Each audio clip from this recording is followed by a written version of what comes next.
The Crimson Cross, the Sanctuary's mission. The year 2391 marked humanity's third century as members of the Galactic Medical Alliance, and Captain Elena Vasquez had never been prouder to wear the Crimson Cross on her uniform. She stood on the bridge of the UES Sanctuary, watching the stars stretch into lines as they dropped out of hyperspace near the Deneb system. The massive hospital ship gleamed pure white against the darkness of space, its hull adorned with bright red medical symbols that could be seen from orbit. At nearly 2 kilometers long, the Sanctuary was one of the largest medical vessels in the galaxy, equipped with treatment facilities that could handle any known disease or injury across 47 different species. Elena had commanded the Sanctuary for 12 years, ever since her promotion from the destroyer UES Valiant. The transition from combat officer to medical ship captain had been the best decision of her career. Instead of bringing destruction, she now brought healing to the furthest reaches of known space. Her crew of 200 medical professionals came from 18 different worlds, all united in their mission to provide aid wherever it was needed most. The ship's reputation had spread throughout the galaxy as a beacon of hope in dark times. Dr. Marcus Chen worked in the primary surgical bay on Deck 7, reviewing patient files from their last mission. The brilliant surgeon had joined the Sanctuary 5 years earlier after his wife died in a colonial plague outbreak that could have been prevented with better medical infrastructure. Since then, he had performed over 3,000 life-saving operations on species ranging from the silicon-based Krolix to the energy-form beings of the Astral Collective. His steady hands and innovative techniques had earned him recognition as one of the finest trauma surgeons in known space. Commander Sarah Blake monitored the ship's defensive systems from her station behind the captain's chair. The former Navy pilot had requested transfer to the Sanctuary after growing tired of endless patrol missions. She preferred protecting those who healed rather than hunting those who harmed. The hospital ship carried defensive weapons as required by Galactic Medical Treaty 2387, but Sarah hoped she would never need to use them. Her job was to ensure the ship could escape from danger, not to engage in combat. The distress call, the bridge. Communications officer Lieutenant Torres suddenly straightened at her console. "Captain, we're receiving a priority medical emergency signal from the Kepler 438 system. It's coming through on Coalition Emergency Frequency 1. Elena moved to the communications station and listened to the desperate message being broadcast across space. The voice spoke in the clicking language of the Kelthani, but the universal translator made the words tragically clear. "This is Settlement Administrator Crix 7 of Kelthani Refugee Camp Delta 9. We are under bombardment by Vorthon Imperial forces. Our medical facilities have been destroyed and thousands of civilians are dying from plasma burns and radiation exposure. We have young hatchlings here who cannot survive without immediate treatment.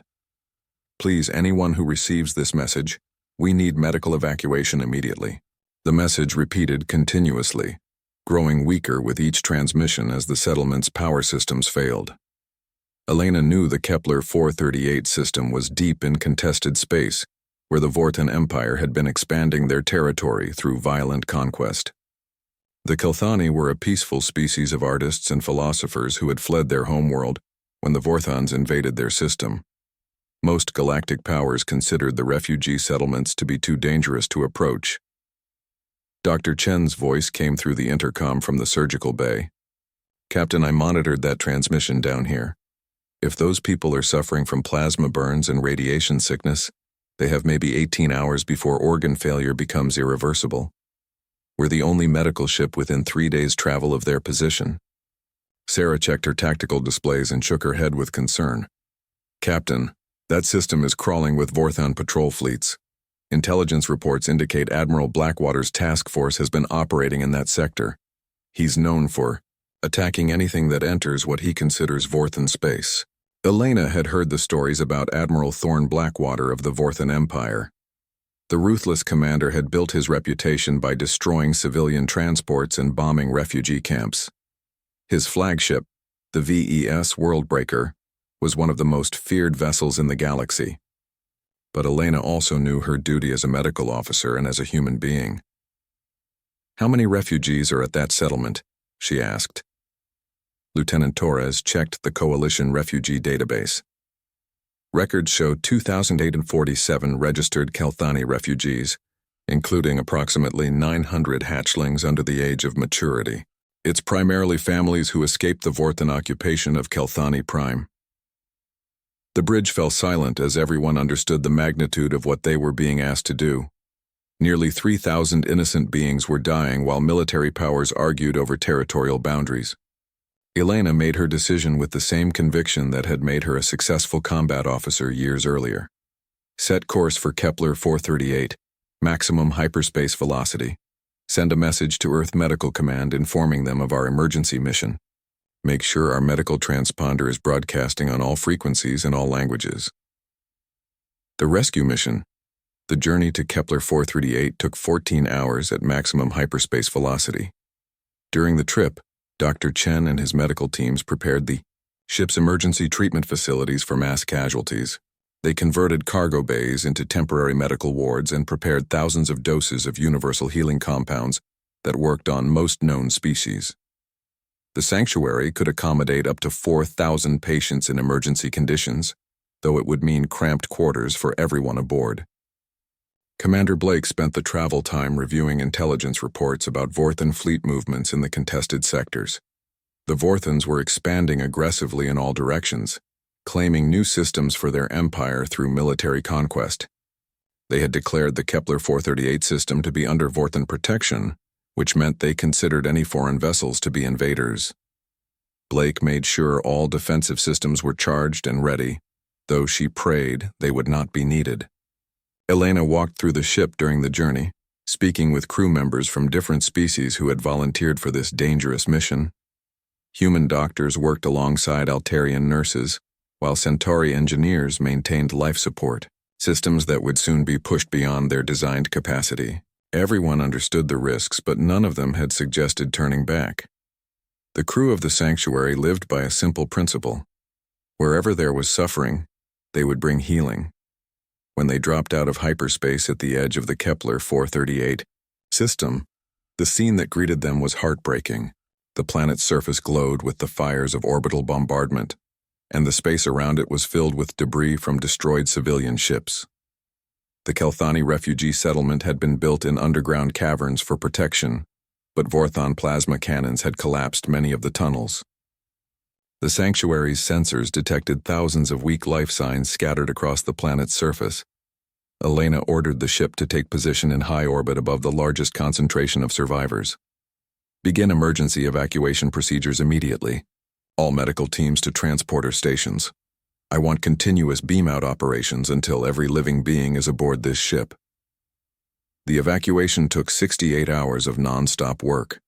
Medical teams wearing protective gear beamed down to the planet's surface to stabilize the wounded before transport. Dr. Chen personally led 17 different rescue missions, saving Kelthani families from collapsed shelters and treating radiation burns that would have been fatal without immediate care. The young Kelthani hatchlings reminded the human crew members of their own children back on Earth. The small beings had large eyes and soft chitinous shells that glowed faintly in different colors, depending on their emotional state. During the rescue operations, the hatchlings' shells flickered between deep blue fear and pale green hope as human medical teams worked to save their lives. Dr. Chen found himself particularly attached to a young hatchling, designated as Zara 9, who had been found alone in a collapsed nursery. The ambush, after 3 days of continuous rescue operations, the sanctuary had successfully evacuated 2,847 Kelthani refugees from the devastated planet. Over 100 of them required immediate medical treatment for plasma burns, radiation exposure, and crush injuries from collapsed structures. The ship was filled beyond normal capacity, but the crew worked around the clock to provide care for everyone aboard. Captain Vasquez was proud of her crew's accomplishment, but she knew they needed to reach a safe port quickly to provide proper long-term treatment. The nearest Coalition medical station was 4 days away through relatively secure space corridors. Elena ordered the ship to prepare for departure from the Kepler 438 system, planning a course that would avoid known Vorthon patrol routes. The sanctuary had been broadcasting its medical status and non-combatant designation continuously throughout. The rescue operation and no Vorthon vessels had challenged their presence in the system. That changed when they were preparing to jump to hyperspace. Commander Blake's tactical sensors suddenly screamed warnings as massive energy signatures appeared throughout the system. "Captain, we have multiple contacts decloaking around us. Large capital ships, definitely Vorthon Empire configuration." Elena moved to the tactical display and watched as 7 Vorthon warships materialized from stealth fields, forming a perfect trap around the medical vessel. The largest signature belonged to a massive dreadnought that Blake immediately identified as the VES Worldbreaker. "Admiral Blackwater," Elena whispered, recognizing the ship that had terrorized refugee populations across 3 sectors. The Worldbreaker was twice the size of the Sanctuary and packed with enough firepower to level a city. Sarah Blake activated the ship's communication systems and began broadcasting on all emergency frequencies. "Attention Vorthon vessels, this is the UES Sanctuary, a designated hospital ship under Coalition Medical Treaty 2387. We are conducting humanitarian evacuation of wounded civilians in accordance with Galactic law. We have medical patients aboard, including young hatchlings. Please acknowledge our non-combatant status and allow safe passage." The response came not through communications, but through weapons fire. The first volley from the Worldbreaker struck the Sanctuary's engine section with precise plasma beams that disabled their hyperspace drive. The hospital ship shuddered under the impact as emergency alarms sounded throughout all decks. Blake's defensive screens showed their shields dropping rapidly under the coordinated attack from multiple Vorthon vessels. The Massacre Elena activated the ship's general communication system as more plasma fire struck their hull. "All hands, this is the captain. We are under attack by hostile forces. All medical personnel continue patient care operations. All non-medical personnel report to emergency stations. Prepare for possible evacuation." She then opened a direct channel to the Vorthon flagship. "Admiral Blackwater, this is Captain Vasquez of the hospital ship Sanctuary. We are clearly marked as a medical vessel and are protected under Galactic law. We have thousands of wounded civilians aboard, including children. We surrender and request safe passage for our patients." Admiral Thorne Blackwater's response revealed the depth of his cruelty. Instead of acknowledging their surrender, he ordered his fleet to target the medical sections of the ship. The second wave of plasma fire tore through the Sanctuary's hull like it was constructed from paper. Medical Bay 7 exploded in a ball of superheated gas, killing 30 Kelthani patients and 12 human medical staff instantly. The ship's artificial gravity failed in several sections, sending wounded refugees and medical equipment floating through the corridors. Dr. Chen was treating a group of young Kelthani hatchlings in Medical Bay 3 when the attack reached his section. The brilliant surgeon threw himself over Zara 9 and 3 other hatchlings as the ceiling collapsed around them. His last act was injecting them with emergency stasis compounds that would keep them alive, even in the vacuum of space. The medical bay filled with fire and debris. But Chen's sacrifice ensured that the 4 young beings would survive to tell the story of what happened. Commander Blake managed to reach Escape Pod Bay 12, where she found 18 survivors, including 6 Kelthani hatchlings and 4 human nurses. The pod bay was designed to hold 12 beings comfortably, but they crammed everyone inside as the ship continued to break apart around them. As their pod ejected from the dying hospital ship, Blake activated its stealth systems and emergency beacon.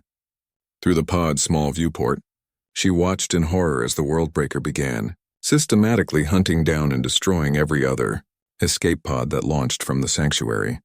Admiral Blackwater was not content with destroying the hospital ship. He ordered his gunners to target each escape pod as it tried to flee, hunting survivors like they were enemy combatants instead of medical personnel and wounded civilians. Bright flashes of weapons fire illuminated space as pod after pod was vaporized by precise plasma beams. The Vorthon admiral was making sure there would be few witnesses to his war crime. The UES Sanctuary's main hull finally succumbed to the sustained bombardment and broke apart in a massive explosion that lit up the entire star system. Captain Elena Vasquez died on her bridge, along with Dr. Marcus Chen and over 1,100 crew members and 2,124 Kelthani refugees they had risked everything to save. The ship that had saved hundreds of thousands of lives across the galaxy was now nothing but glowing debris scattered across space. Commander Blake's escape pod drifted silently for 19 hours, using minimal power to avoid detection by Vorthon sensors. The 18 survivors huddled together in the cramped space while Zara 9 and the other young hatchlings flickered between deep blue grief and dim orange fear. Everyone aboard knew that if Admiral Blackwater found them, they would share the fate of all the other survivors who had been systematically murdered. A coalition patrol ship finally detected their emergency beacon and rescued the pod's occupants. Blake's testimony and the pod's sensor recordings provided clear evidence of what the galaxy would soon know as the Sanctuary Massacre. Admiral Blackwater had deliberately targeted a clearly marked hospital ship, murdered over 1,000 medical personnel, and hunted down survivors trying to escape in life pods. The evidence was undeniable, and it would change everything. The Iron Awakening, Earth's Reckoning, the emergency session of the Human High Council convened in the crystal chambers beneath Geneva, just 8 hours after Commander Blake's rescue pod was recovered. President Victoria Cross stood before the assembly of Earth's most senior leaders, her face carved from stone as she watched the sensor recordings from the Sanctuary Massacre. The chamber fell into absolute silence as the footage showed Admiral Blackwater's fleet systematically destroying escape pods filled with medical personnel and wounded children. President Cross had served as a military strategist for 30 years before entering politics, and she understood the implications of what they were witnessing better than most civilian leaders. When the recording ended, several council members were openly weeping while others sat in stunned rage. The president's voice was controlled but carried undertones that made experienced military officers straighten in their chairs. Ladies and gentlemen, for 3 centuries humanity has served this galaxy as healers and peacekeepers. We have built hospitals on worlds that had never seen modern medicine. We have negotiated peace between species that had been at war for generations. We believed that showing compassion and mercy would inspire others to choose civilization over barbarism. Cross paused and her gray eyes swept across the assembled leaders.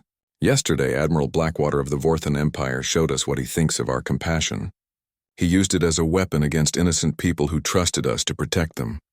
Admiral James Morrison, Supreme Commander of Earth's Defense Forces, stood from his position at the council table. Morrison was known throughout the military as the Reaper, for his brilliant tactical mind and his reputation for never losing a strategic engagement. His promotion to Supreme Commander had come after successful campaigns against pirate fleets and rogue AI networks that threatened human colonies. Madam President, I've reviewed the tactical data from Commander Blake's testimony. This was not a military accident or a case of mistaken identity. Blackwater deliberately targeted a hospital ship that was broadcasting medical identification on every known frequency. He murdered over 100 non-combatants, including 900 children, and then hunted survivors who were trying to escape. The president activated a secure communication link to Luna Base, humanity's primary military headquarters on Earth's moon. Admiral Morrison, you are hereby authorized to implement Protocol Lazarus with unlimited resources and priority classification. Target designation: complete neutralization of responsible parties and establishment of protective deterrent. Morrison's acknowledgement was immediate and carried the weight of absolute certainty. Understood, Madam President. Protocol Lazarus is now active. Estimated deployment timeline: 72 hours for initial operations. Most of the council members had never heard of Protocol Lazarus, but the senior military officers knew exactly what the president had just authorized. Earth was preparing to reveal capabilities that had been hidden from the galaxy for over 2 centuries. The time for mercy and diplomacy had ended. The hidden arsenal deep beneath Luna's surface, in installations that were classified beyond the highest security levels, Dr. Sarah Kim supervised the activation of humanity's most carefully guarded secret. The Lazarus Project had been developing advanced military technology for over 50 years, funded through black budgets and disguised as scientific research programs. Only 12 people in the entire government knew the project's true scope, and even most senior military commanders believed it was purely theoretical. The massive underground facility hummed with activity as automated manufacturing systems began producing weapons and ships that represented technology decades ahead of anything the galaxy had seen from humanity. Stealth destroyers that could appear and disappear at will, plasma cannons that could punch through any known shield system, and hyperspace drives that could cross the galaxy in hours instead of days. Earth had been preparing for the possibility that their peaceful approach to galactic relations might someday fail, catastrophically, Dr. Kim had spent 20 years perfecting the quantum phase, plasma systems that would power humanity's new fleet. The weapons drew energy directly from hyperspace itself, making them virtually unlimited in their destructive potential. But the project had been designed with one primary directive. These weapons would only be used to protect the innocent and punish those who targeted non-combatants. The Sanctuary massacre had triggered every activation protocol in the system. Admiral Morrison arrived at Luna Base to oversee the deployment personally. As he walked through the manufacturing bays, he watched construction robots assembling warships at incredible speed. The ships were painted deep crimson red in honor of the medical personnel who had died aboard the Sanctuary. Each vessel carried the names of the fallen crew members painted in gold letters along their hulls. This would not be a fleet of conquest, but a fleet of justice. General Alex Rodriguez commanded Earth's Special Operations Division and had been secretly training elite units for scenarios exactly like this one. His ghost soldiers were equipped with adaptive armor that could mimic any environment, weapons that could neutralize targets without harming bystanders, and infiltration technology that made them effectively invisible to most sensor systems. Rodriguez's teams had been studying Vorthon military installations for years, waiting for the day they might be needed. The hunt begins exactly 72 hours after Protocol Lazarus was activated. The first elements of humanity's new Crimson Fleet began appearing throughout the galaxy.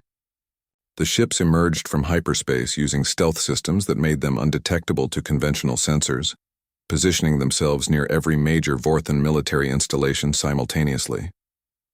The galaxy's intelligence networks detected massive energy signatures emanating from human space, but no one understood what they were witnessing. Admiral Blackwater was celebrating his victory over the medical ship when his tactical officers reported strange readings throughout Vorthon space. Unknown vessels were appearing near military bases, orbital platforms, and patrol fleets across 17 different systems. The ships appeared to be human in design, but they were unlike anything in Earth's known fleet roster. Blackwater dismissed the reports as censor, ghosts or merchant vessels taking advantage of trade routes. The Vorthon Admiral's confidence evaporated when he received a transmission on his personal command frequency.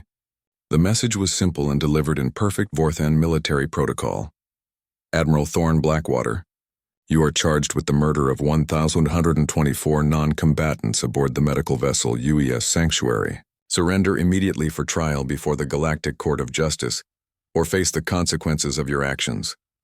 Blackwater laughed and ordered his communications officer to trace the signal's source.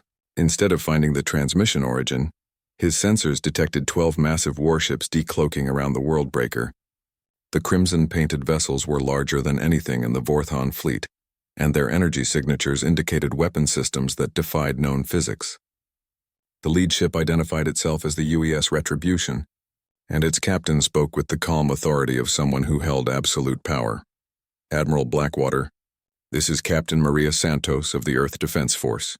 You have 30 seconds to surrender unconditionally, or we will demonstrate why humanity has spent 2 centuries as peacekeepers rather than conquerors.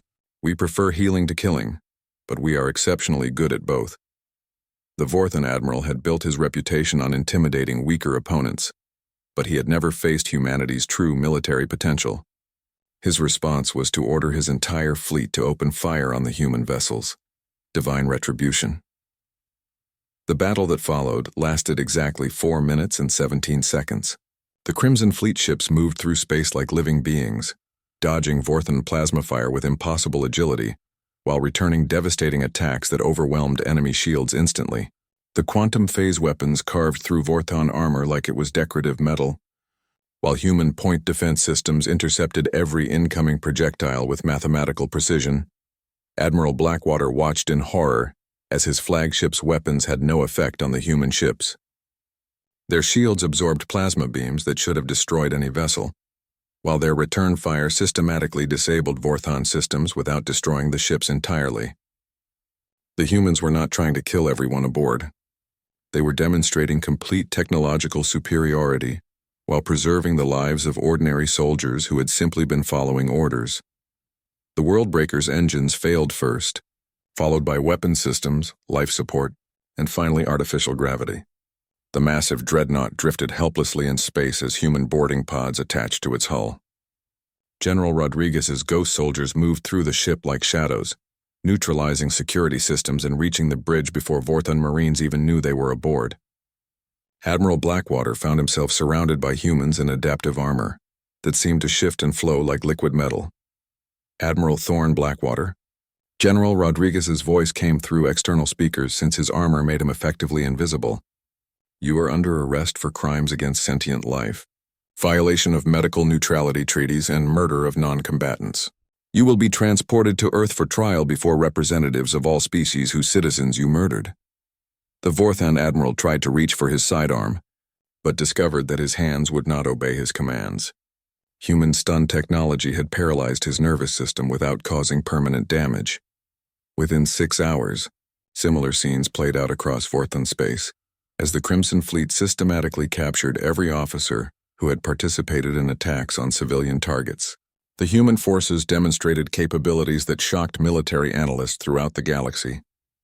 They could appear anywhere instantly, neutralize any defense system, and capture specific individuals without harming innocent personnel. It became clear that Earth had been hiding their true abilities for centuries. The New Order, the trials of Admiral Blackwater and his officers, became the most watched proceedings in galactic history. Representatives from 47 different species gathered on Earth to witness justice for crimes that had horrified civilized beings throughout known space. The evidence was overwhelming, and the sentences reflected the severity of the crimes.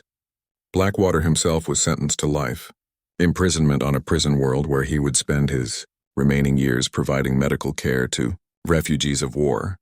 But the trials were only the beginning of humanity's emergence as the galaxy's dominant military power. President Cross appeared before the Galactic Council with a simple message that redefined interstellar relations forever. For 3 centuries, humanity chose to serve as healers because we believed in the fundamental goodness of sentient life. Recent events have shown us that some beings mistake compassion for weakness. This was an error in judgment that will not be repeated. The president continued with words that sent shockwaves through every government in known space. From this day forward, any attack on medical personnel, civilian refugees, or non-combatants will result in immediate and overwhelming retaliation from Earth's defense forces. We have demonstrated that we possess the capability to enforce this policy anywhere in the galaxy at any time. Choose civilization, or face the consequences. The Crimson Fleet established permanent bases throughout contested regions of space, serving as protectors for refugee settlements and medical operations. Hospitals and relief ships now traveled with human escorts that no military force dared to challenge. The galaxy learned that humanity's previous restraint had not been due to weakness but to choice, and that choice could be revoked when innocent lives were threatened. Dr. Chen's sacrifice was memorialized in the Chen medical protocols, which became standard treatment procedures for multi-species emergency medicine. Zara 9 and the other young Kelthani survivors were adopted by human families and grew up to become advocates for interspecies cooperation. The sanctuary was rebuilt as the UES Chen, a hospital ship with defensive capabilities that no force in the galaxy could match. Admiral Morrison stood in the memorial garden on Luna Base, reading the names of every person who had died in the sanctuary massacre. The garden was filled with flowers from 30 different worlds, representing the diverse species that humanity now protected. Earth had learned that sometimes the greatest mercy was the willingness to fight for those who could not fight for themselves. The galaxy had entered a new age where compassion was protected by strength, where healers worked under the shield of warriors, and where humanity stood as the guardian of all who sought peace.